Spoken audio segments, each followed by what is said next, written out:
Tarzan of the Apes by Edgar Rice Burroughs. Chapter 20. Heredity. When Jane realized that she was being borne away a captive by the strange forest creature who had rescued her from the clutches of the ape, she struggled desperately to escape, but the strong arms that held her as easily as though she had been but a day-old babe only pressed a little more tightly. So presently she gave up the futile effort and lay quietly, looking through half-closed lids at the faces of the man who strode easily through the tangled undergrowth with her.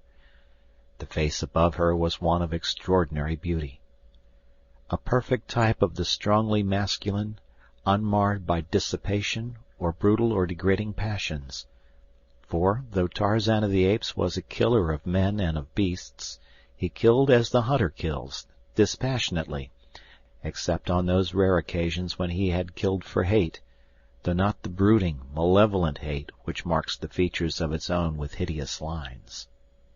When Tarzan killed, he more often smiled than scowled, and smiles are the foundation of beauty.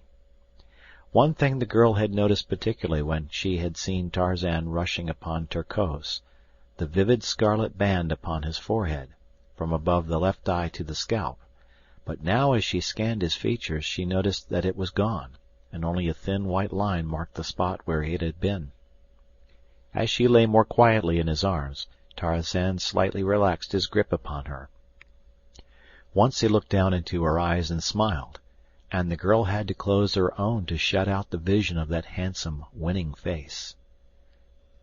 Presently Tarzan took to the trees, and Jane, wondering that she felt no fear, began to realize that in many respects she had never felt more secure in her whole life than now as she lay in the arms of this strong, wild creature, being borne, God alone knew where or to what fate, deeper and deeper into the savage fastness of the untamed forest.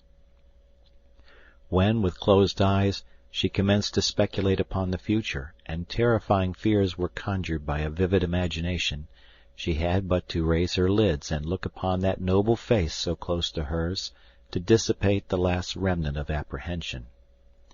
No, he could never harm her. Of that she was convinced when she translated the fine features and the frank, brave eyes above her into the chivalry which they proclaimed. On and on they went through what seemed to Jane a solid mass of verdure.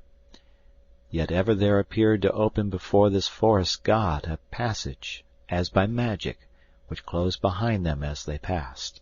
Scarce a branch scraped against her, yet above and below, before and behind, the view presented naught but a solid mass of inextricably interwoven branches and creepers.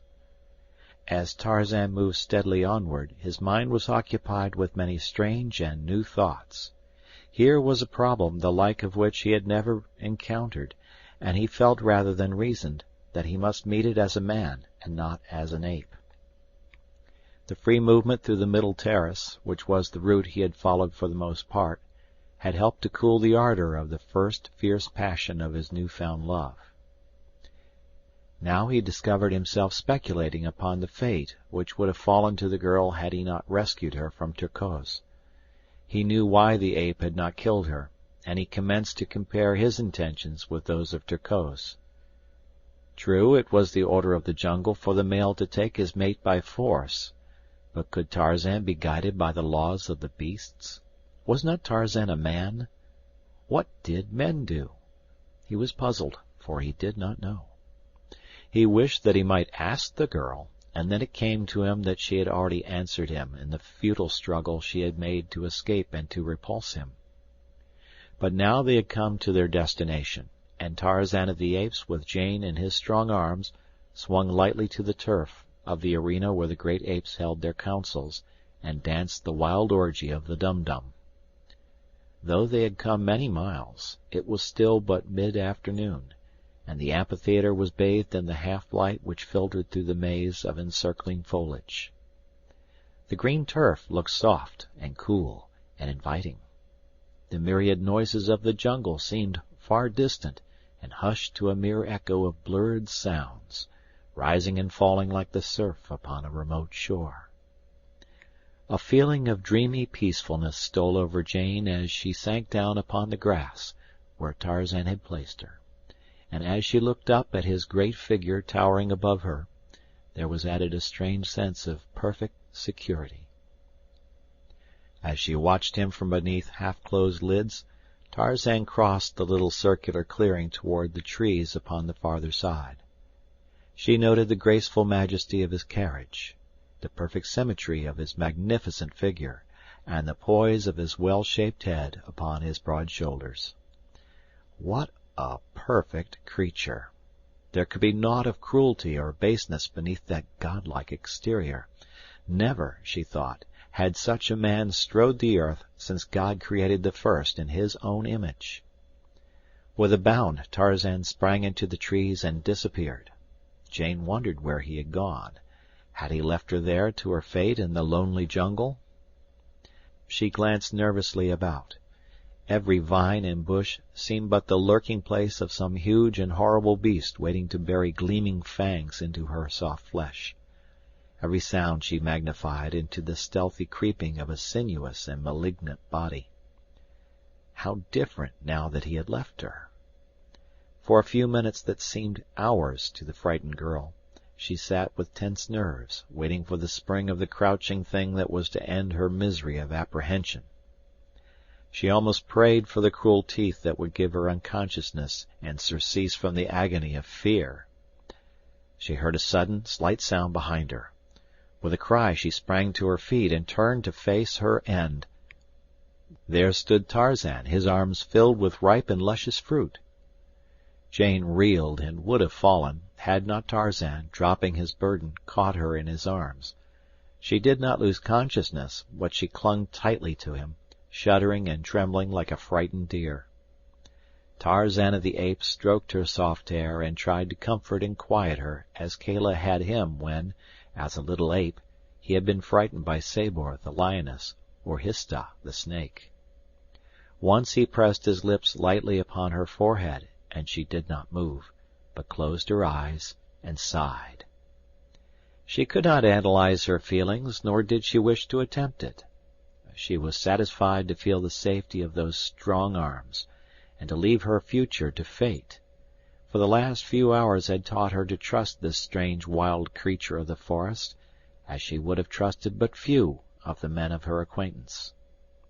As she thought of the strangeness of it, there commenced to dawn upon her the realization that she had, possibly, learned something else which she had never really known before. Love. She wondered, and then she smiled.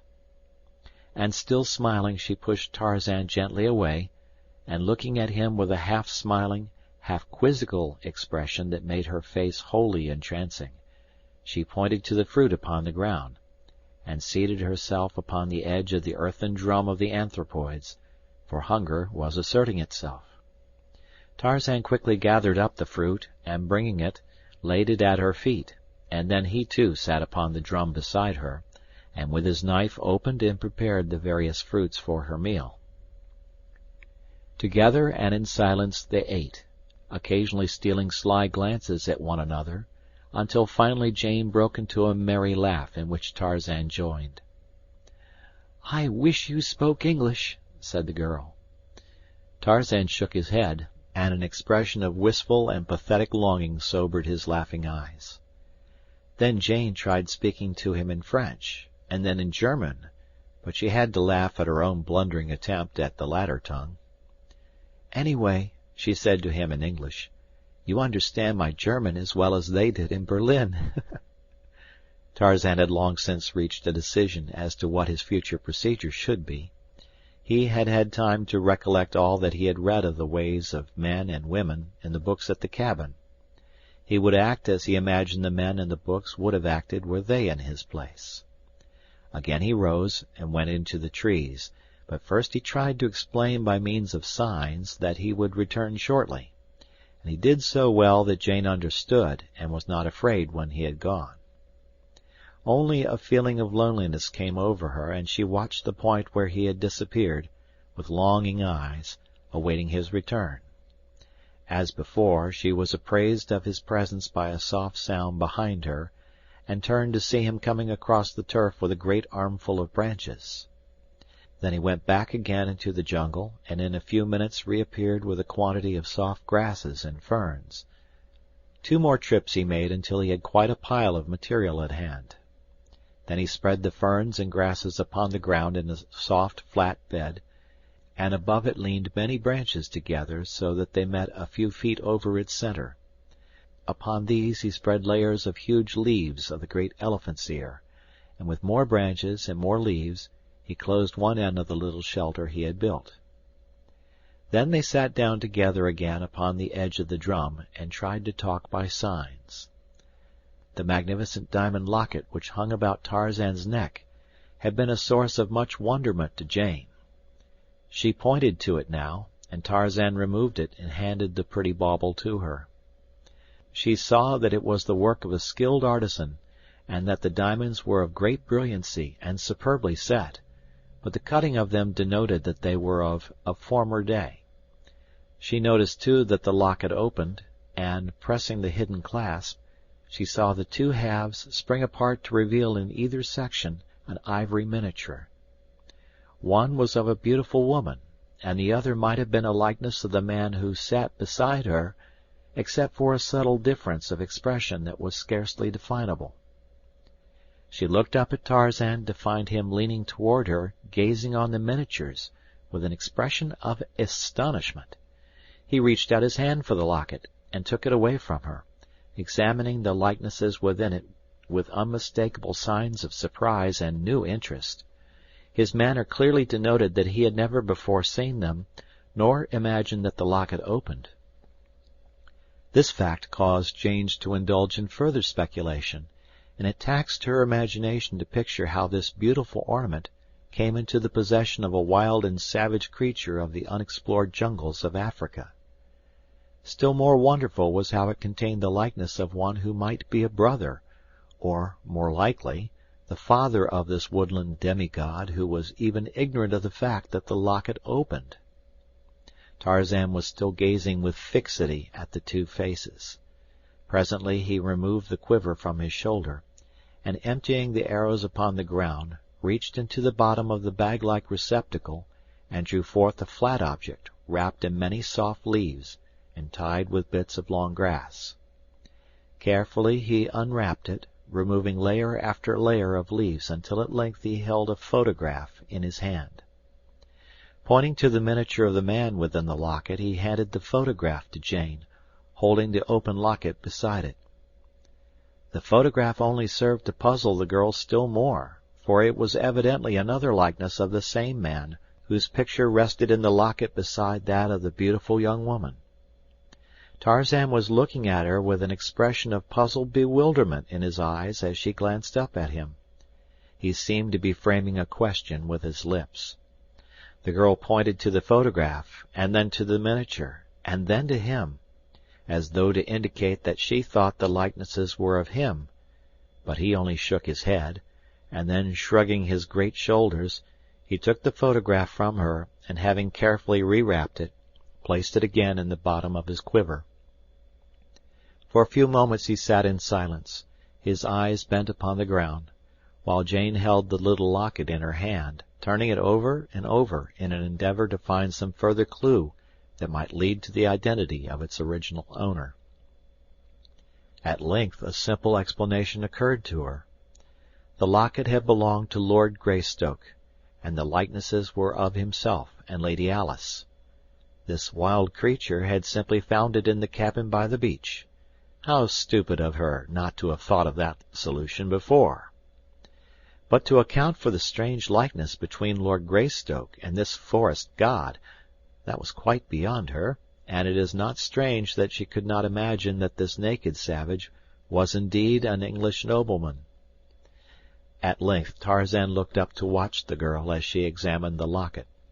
He could not fathom the meaning of the faces within, but he could read the interest and fascination upon the face of the live young creature by his side. She noticed that he was watching her, and thinking that he wished his ornament again, she held it out to him. He took it from her, and taking the chain in his 2 hands, he placed it about her neck, smiling at her expression of surprise at this unexpected gift. Jane shook her head vehemently and would have removed the golden links from about her throat, but Tarzan would not let her. Taking her hands in his, when she insisted upon it, he held them tightly to prevent her. At last she desisted, and with a little laugh raised the locket to her lips.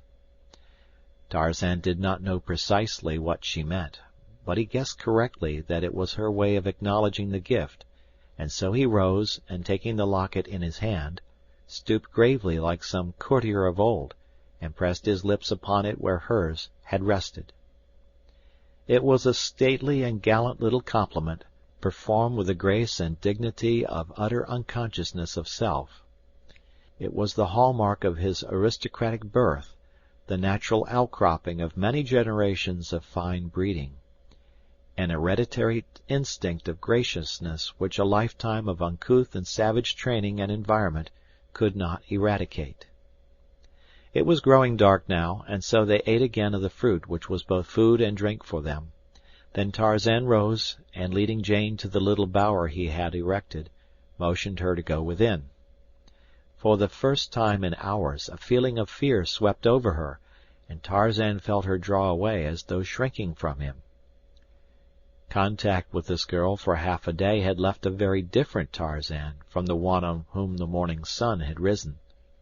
Now, in every fiber of his being, heredity spoke louder than training.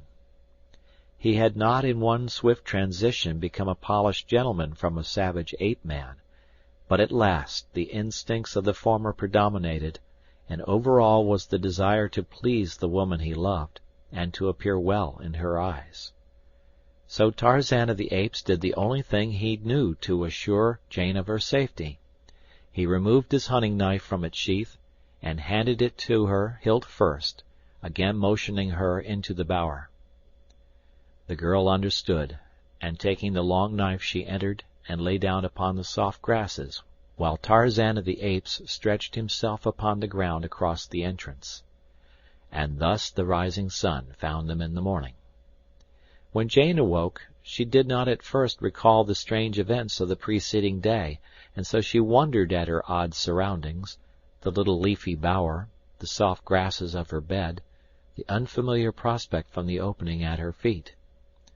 Slowly the circumstances of her position crept one by one into her mind, and then a great wonderment arose in her heart, a mighty wave of thankfulness and gratitude that though she had been in such terrible danger, yet she was unharmed. She moved to the entrance of the shelter to look for Tarzan. He was gone, but this time no fear assailed her, for she knew that he would return. In the grass at the entrance to her bower she saw the imprint of his body, where he had lain all night to guard her. She knew that the fact that he had been there was all that had permitted her to sleep in such peaceful security. With him near, who could entertain fear? She wondered if there was another man on earth with whom a girl could feel so safe in the heart of this savage African jungle. Even the lions and panthers had no fears for her now. She looked up to see his lithe form drop softly from a nearby tree. As he caught her eyes upon him, his face lighted with that frank and radiant smile that had won her confidence the day before. As he approached her, Jane's heart beat faster, and her eyes brightened as they had never done before at the approach of any man. He had again been gathering fruit, and this he laid at the entrance of her bower. Once more they sat down together to eat. Jane commenced to wonder what his plans were. Would he take her back to the beach, or would he keep her here? Suddenly she realized that the matter did not seem to give her much concern. Could it be that she did not care? She began to comprehend, also, that she was entirely contented, sitting here by the side of this smiling giant, eating delicious fruit in a sylvan paradise, far within the remote depths of an African jungle, that she was contented and very happy. She could not understand it. Her reason told her that she should be torn by wild anxieties, weighted by dread fears, cast down by gloomy forebodings. But instead, her heart was singing, and she was smiling into the answering face of the man beside her. When they had finished their breakfast, Tarzan went to her bower and recovered his knife. The girl had entirely forgotten it. She realized that it was because she had forgotten the fear that prompted her to accept it. Motioning her to follow, Tarzan walked toward the trees at the edge of the arena, and taking her in one strong arm swung to the branches above. The girl knew that he was taking her back to her people, and she could not understand the sudden feeling of loneliness and sorrow which crept over her. For hours they swung slowly along. Tarzan of the Apes did not hurry. He tried to draw out the sweet pleasure of that journey with those dear arms about his neck as long as possible, and so he went far south of the direct route to the beach.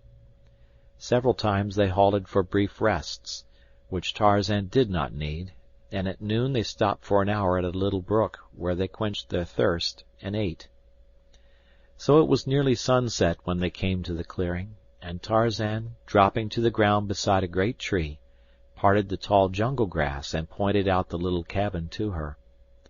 She took him by the hand to lead him to it, that she might tell her father that this man had saved her from death and worse than death, that he had watched over her as carefully as a mother might have done. But again, the timidity of the wild thing in the face of human habitation swept over Tarzan of the Apes. He drew back, shaking his head.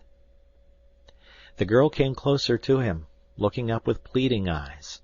Somehow she could not bear the thought of his going back into the terrible jungle alone. Still he shook his head, and finally he drew her to him very gently, and stooped to kiss her. But first he looked into her eyes, and waited to learn if she was pleased, or if she would repulse him. Just an instant the girl hesitated, and then she realized the truth, and throwing her arms about his neck, she drew his face to hers and kissed him, unashamed. "I love you, she murmured. From far in the distance came the faint sound of many guns. Tarzan and Jane raised their heads. From the cabin came Mr. Philander and Esmeralda. From where Tarzan and the girl stood they could not see the two vessels lying at anchor in the harbor. Tarzan pointed towards the sounds, touched his breast and pointed again. She understood. He was going, and something told her that it was because he thought her people were in danger. Again he kissed her. "Come back to me," she whispered. "I shall wait for you. Always." He was gone, and Jane turned to walk across the clearing to the cabin. Mr. Philander was the first to see her. It was dusk, and Mr. Philander was very near-sighted. "Quickly, Esmeralda!" he cried. "Let us seek safety within. It is a lioness. Bless me!" Esmeralda did not bother to verify Mr. Philander's vision. His tone was enough. She was within the cabin and had slammed and bolted the door before he had finished pronouncing her name. The "bless me" was startled out of Mr. Philander by the discovery that Esmeralda, in the exuberance of her haste, had fastened him upon the same side of the door as was the close approaching lioness. He beat furiously upon the heavy portal. "Esmeralda! Esmeralda!" he shrieked. "Let me in! I am being devoured by a lion!" Esmeralda thought that the noise upon the door was made by the lioness in her attempts to pursue her, so, after her custom, she fainted. Mr. Philander cast a frightened glance behind him. Horrors, the thing was quite close now. He tried to scramble up the side of the cabin, and succeeded in catching a fleeting hold upon the thatched roof. For a moment he hung there, clawing with his feet like a cat on a clothesline, but presently a piece of the thatch came away, and Mr. Philander, preceding it, was precipitated upon his back. At the instant he fell, a remarkable item of natural history leaped to his mind. If one feigns death, lions and lionesses are supposed to ignore one, according to Mr. Philander's faulty memory. So Mr. Philander lay as he had fallen, frozen into the horrid semblance of death. As his arms and legs had been extended stiffly upward as he came to earth upon his back, the attitude of death was anything but impressive. Jane had been watching his antics in mild-eyed surprise. Now she laughed. A little choking gurgle of a laugh, but it was enough. Mr. Philander rolled over upon his side and peered about. At length he discovered her. "Jane!" he cried. Jane Porter! Bless me!" He scrambled to his feet and rushed toward her. He could not believe that it was she, and alive. "Bless me! Where did you come from? Where in the world have you been? How—" "Mercy, Mr. Philander," interrupted the girl. "I can never remember so many questions." "Well, well," said Mr. Philander. "Bless me! I am so filled with surprise and exuberant delight at seeing you safe and well again, that I scarcely know what I am saying, really. But come, tell me all that has happened to you." End of chapter.